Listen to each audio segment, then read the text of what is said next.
guys and gals, Nary here from Drake Main Gaming. So if you know me on Twitter, the Gaming Drag. Today I'm coming at you with a new Let's Play series on Minotaur Hotel. That's right, I am finally playing Minotaur Hotel. I have been meaning to get to this, but it is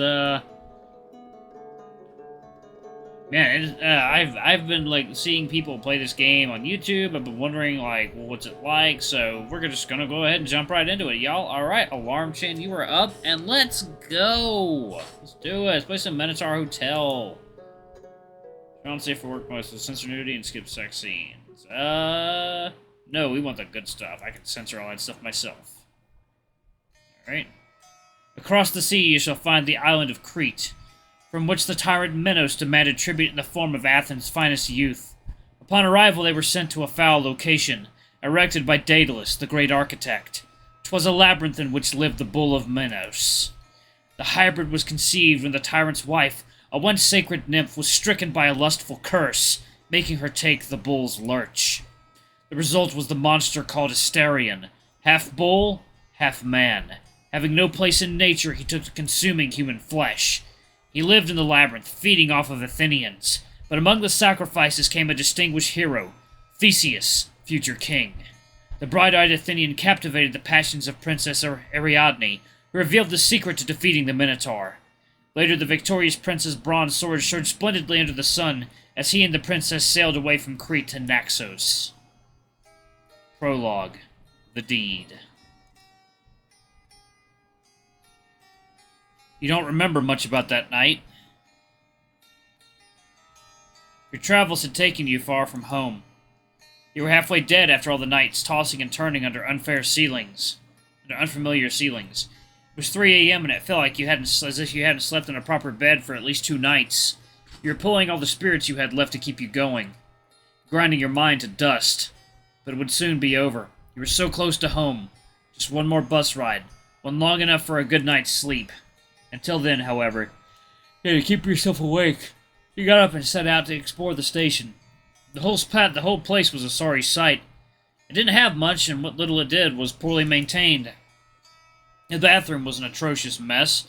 The lobby's floor was stained with age. The asphalt in the terminals was cracking.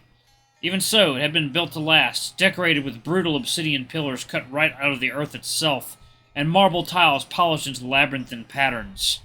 The walls were lined with statues in a grotesque style, their exaggerated expressions locked in wide-eyed screams. The ceiling was covered with latticed reproductions of paintings. Michelangelo's The Creation of Adam, and a bit up ahead, Picasso's Guernica. The lobby seemed to extend forever onwards, lined on either side by rows of closed-down stores. The elevator music playing from some unseen speaker was enough of a distraction to keep you going. A sudden crackling of static broke the song. You had found your way into a cafe, populated solely by an old radio and an even older gentleman. His skin was paper-thin. He held a cup of coffee, and every time he sipped from it, his shaking hands would spill half the contents. The old man's glazed gaze passed over you a few dozen times before he realized you were there. As he looked at you, he patted the stool beside him and shook his hand in your direction. He poured a cup for you. You sit, hunched over the counter, and take a sip. A breeze of life pours over your face. You can't even register what it tastes like. You just know right then and there that you are alive and wide awake. You look to your side, to the old man. His face is contorted into some form of distress, his lips quivering as his eyes dart to and fro. He puts a hand over each of his pockets, his face still locked in fear, until his right hand falls over his breast pocket. He breathes a sigh of relief and looks at you. He starts talking, but not in a language you understand. He's not even looking at you. His gaze wanders around with seemingly no goal, but eventually he finds a thread you can follow. You seem like a traveler type. You remind me of... He hesitates, glances round, mulls over his words. Yes, you remind me of myself in my younger days. He looks ahead and takes a sip of his drink. He gets a glimmer in his eyes, a sudden wakefulness. I was a fool. Never settled down and squandered my one chance at a proper life. Felt the road would always take me in. Ended up throwing away the one place I could call a home. It's been rotting for who knows how long, and now I'm old. I always wondered if someone would ever take over and treat it right. Now, you do remind me of myself, but I wasn't a good man. Hopefully you don't have the mean streak I had. Well, I try my best. I'm far from perfect, but I do try my best. One second, y'all. Pause it right here. Water time. Okay. Oh, that's so. I suppose that's as good as it gets. At least nowadays you can try. Back in my day, my father treated me like dirt and no one batted an eye. I saw it happen a lot, too. I wasn't the only one. It made beasts out of my siblings and I, having a father like that. But don't you think I'm blaming him? You can only point the finger at your dad for so long, eh? At least eventually I found a way to make a living. How about you, young man? Have you found a calling? Oh, what? Choose your background. You're better at crafting contracts and getting additional options from them. You're also good at handling bureaucratic situations. I enjoy the social and human sciences. Huh. Leader, you're a charismatic and a good mediator in conflicts. You're able to make some choices that are fixed for other backgrounds. Everyone always took me for a leader. Arts. You have vast knowledge of literature, arts, and architecture. You can make renovations to the hotel that brings in additional guests. My calling in the arts, okay? Tech. You're knowledgeable about computer systems, programming, and engineering. You can lend additional help in tech R&D projects. I do have a thing with technology. Math. You are analytical and thorough. You're analytical and thorough. You have access to additional information that leads to better team management and optimization. I'm very talented with maths. Speedrunner. You get additional loot from exploration and may turn a danger event to your advantage. Good for second playthroughs. Huh. Alright, why don't we do leader? So I shall be a leader. Okay. Good. Leaders are always needed and always will be. The old man rambles in the same language from before. Sometimes he'll stop and stare at you as if expecting a response. A nod or a grunt is enough to get him going again. His voice becomes graver and deeper as the night goes on. It is soothing in a way, even if at times he'll again allude to having a rough, sorrowful past. Eventually he stops and his gaze seems to shine with lucidity once more. I must say I'm terribly sorry. I'm afraid I never asked for your name. What is your name? What is your name? What is a good name for this character? Ryan.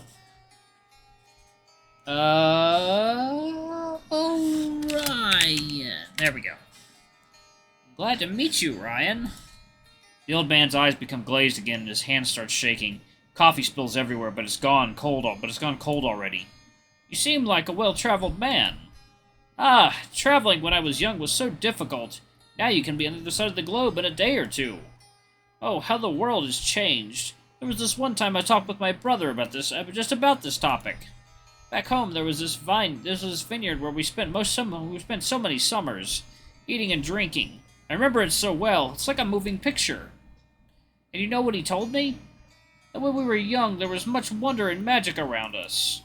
It's true. We could walk down the road as a stony little thing like from Roman times, and when we were children, once or twice every week, we'd see ghosts rising from cairns and crosses to mingle about. Things have changed so much. I think it's the technology. Spirits in the arcane don't mix well with it. Or maybe it's something in the eyes. My brother, he used to say it's because mankind lacks piety nowadays. The unknown is not as frightful either. And so much mystery has been lost. And so the bridge with the fantastical broke down. The old man freezes for a moment and looks back to you. Oh, I was rambling again, was I? Sorry. One second, y'all.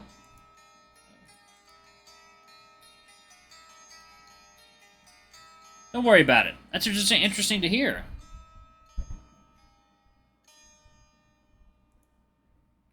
I've seen a thing or two which I can't see science ever explaining.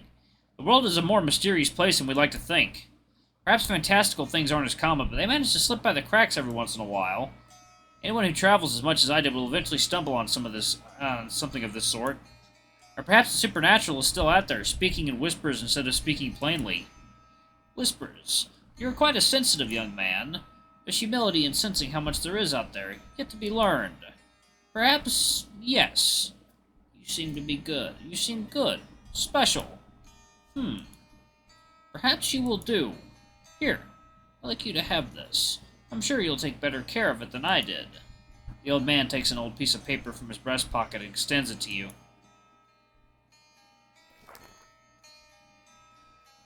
The deed for the old place I told you about. The one I squandered.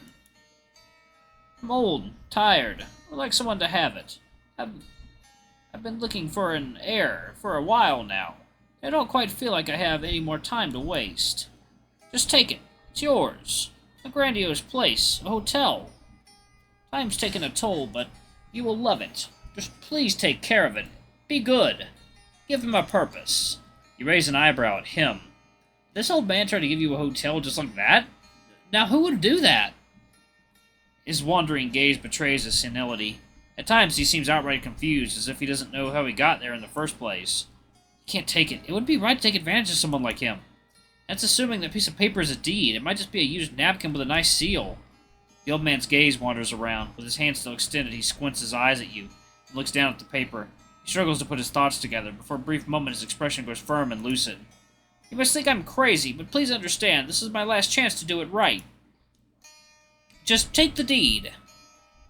The old man offers you a deed for a property. Do you accept? Yes.